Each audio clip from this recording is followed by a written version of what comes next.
கீரி முட்டை மசாலா நல்லா சுட சுட சாதம் ரச சாதத்துக்குலாம் ரொம்ப சூப்பராக இருக்கும். எப்படி செய்கிறதுன்னு பார்த்துருவோமா? அடுப்பில் கடாயை வச்சு 3 டேபிள் ஸ்பூன் எண்ணெய் சேர்த்து எண்ணெய் சூடான பிறகு கடுகு சேர்த்து பொரிய விடலாம். பொரிஞ்சதுக்கப்புறமா நீல வாக்கில் நறுக்கின 3 பெரிய வெங்காயம், பொடியாக நறுக்கின 3 தக்காளி சேர்த்துட்டு நல்லா கலந்துட்டு வதக்கிடலாம்.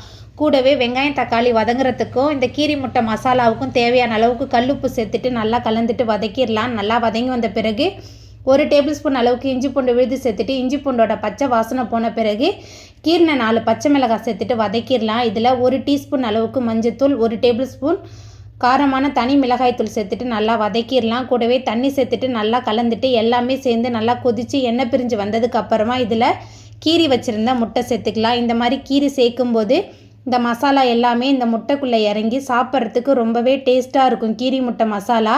இதில் கொஞ்சம் தாராளமாக கருவேப்பிலை சேர்த்துட்டு நல்லா கலந்துட்டு வதக்கி விடலாம். நம்ம சேர்த்த மசாலா முட்டை எல்லாமே சேர்ந்து நல்லா கலந்து வரணும்.